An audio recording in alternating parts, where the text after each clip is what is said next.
Hello दोस्तों, आप सभी का स्वागत है मेरे चैनल वीपी ट्रेडिंग पॉइंट पे। पिछले वीडियो में हम लोगों ने सीखा था ट्रेडिंग क्या होता है, स्टॉक क्या होता है, कंपनी क्या होता है, क्रिप्टो क्या होता है, करेंसीज क्या होता है, कमोडिटीज क्या होता है, हम लोगों को ट्रेडिंग क्यों करना चाहिए। इस वीडियो में हम लोग सीखेंगे कि हम लोग ट्रेडिंग कैसे स्टार्ट करें। तो दोस्तों, जैसे कि हम लोग जानते हैं कि हम लोगों को बिजनेस स्टार्ट करने के लिए कुछ प्रोडक्ट चाहिए। हम लोग किस चीज़ का बिजनेस स्टार्ट करना चाहते हैं, तो कुछ प्रोडक्ट चाहिए, ठीक है। और वो प्रोडक्ट कहाँ बनती है? किसी एक कंपनी में बनती है। जैसे कि यहाँ पे ये एक कंपनी है जो कि वो प्रोडक्ट बनाती है, और ये शॉपकीपर को उसी प्रोडक्ट का बिजनेस स्टार्ट करना है। तो वो प्रोडक्ट ये शॉपकीपर के पास कैसे आएगा?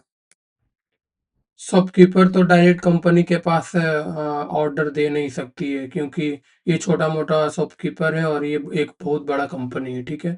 तो शॉपकीपर के पास प्रोडक्ट कैसे आएगा? शॉपकीपर ये ब्रोकर को ऑर्डर करेगा, ठीक है?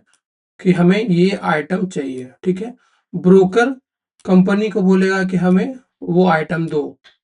फिर कंपनी ब्रोकर को आइटम देगी, प्रोडक्ट देगी, फिर ब्रोकर शॉपकीपर को वो प्रोडक्ट देगी, ठीक है।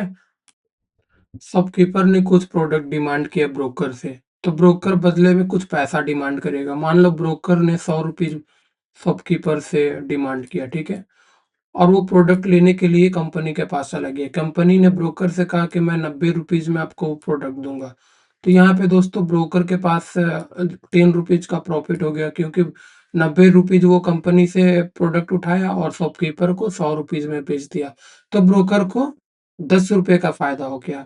उसी के बाद ये शॉपकीपर को एक कस्टमर को वो सेम प्रोडक्ट अगर 125 रुपया में बेच दिया, तो शॉपकीपर को 25 रुपए का फायदा हो गया। तो यहाँ पे क्या हो रहा है? ब्रोकर को भी फायदा हो रहा है, शॉपकीपर को भी फायदा हो रहा है, और कंपनी को भी फायदा हो रहा है। तो यहाँ पे सभी को फायदा हो रहा है। तो दोस्तों, ठीक इसी प्रकार ट्रेडिंग में भी होता है। यहाँ पे हम लोग देखते हैं कि एक ट्रेडर कैसे ट्रेड एग्जीक्यूट करता है। तो एक ट्रेडर अपना ऑर्डर ब्रोकर को भेजता है। हमारे पास बहुत सारे ब्रोकर का ऑप्शन है, जैसे कि HDFC securities, Upstox, grow, Zerodha, धन। ये सारे ब्रोकर का लिंक मैं डिस्क्रिप्शन में डाल दूंगा, आप वहां से चेकआउट कर सकते हो। तो जैसे कि ट्रेडर अपना ऑर्डर ब्रोकर को सेंड किया, ब्रोकर एक्सचेंज को ऑर्डर भेजता है, फिर एक्सचेंज एग्जीक्यूट करता है हमारे ऑर्डर को। तो एक्सचेंज हमारा ऑर्डर कैसे एग्जीक्यूट करता है? जैसे ये ट्रेडर मान लो बाय ऑर्डर प्लेस किया, कुछ खरीदने के लिए ऑर्डर भेजा है, ठीक है, ब्रोकर के पास। वैसे ही कोई दूसरा ट्रेडर बेचने के लिए ऑर्डर भेजेगा। तो एक ट्रेडर खरीदने के लिए ऑर्डर भेज रहा है, एक ट्रेडर बेचने के लिए ऑर्डर भेज रहा है। तो दोनों का ऑर्डर एग्जीक्यूट हो जाएगा यहाँ पे एक्सचेंज में। तो वैसे ही हमारा ऑर्डर एग्जीक्यूट होता है। ट्रेड बहुत प्रकार के होते हैं दोस्तों, जैसे कि स्कैल्पिंग। स्कैल्पिंग में क्या होता है कि 5 मिनट 10 मिनट के अंदर में ही खरीद बिक्री हो जाता है, ठीक है।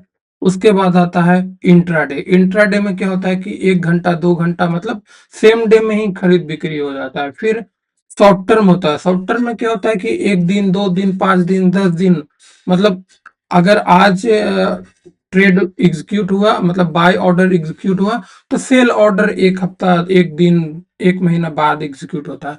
फिर लॉन्ग टर्म में क्या होता है कि अगर हम आज कोई स्टॉक खरीदें, तो उसको 1 साल 2 साल 5 साल 10 साल बाद उसको बेचे, तो ये लॉन्ग टर्म होता है। डिटेल में आने वाले वीडियोस में जानेंगे। अगर कोई एक ट्रेडर शॉर्ट टर्म या लॉन्ग टर्म के लिए इन्वेस्ट करता है, तो इन्वेस्टमेंट का डॉक्यूमेंट या स्टॉक का डॉक्यूमेंट कहाँ स्टोर होता है? फिजिकली तो हमारे पास आता नहीं है आजकल। आजकल तो सारे डिजिटल हो चुके हैं। तो वो सारे डॉक्यूमेंट डिपॉजिटरीज में जाते हैं, इसे डीपी भी कहा जाता है।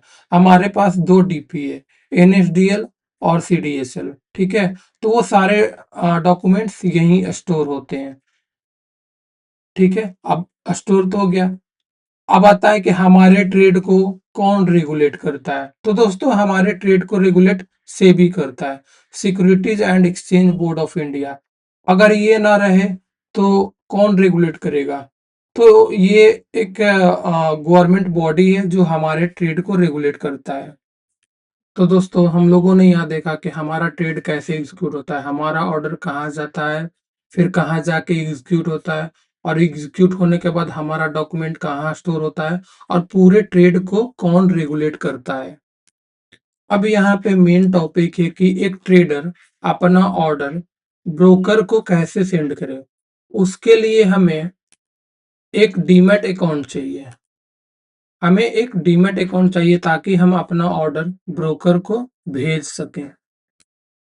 अगर आपका एज 18 साल या 18 साल से ज़्यादा हो तभी आप डीमैट अकाउंट खोल सकते हैं और ट्रेड एग्जीक्यूट कर सकते हैं। तो हमें ट्रेड कब एग्जीक्यूट करना चाहिए? अगर हम 18 साल या 18 साल से ज़्यादा हो तभी हम ट्रेड कर सकते हैं। अगर हमें ट्रेड एग्जीक्यूट करना है तो हमें चार्ट देखना होगा, किसी भी कंपनी का चार्ट देखना होगा। चार्ट में क्या होता है? कैंडल होता है। तो हमें डिफरेंट पैटर्न ऑफ कैंडलस्टिक जानना होगा। तो दोस्तों इस वीडियो में इतना ही। आगे आने वाले वीडियो में हम लोग सीखेंगे different pattern of candlestick. Please do like, subscribe and share my channels.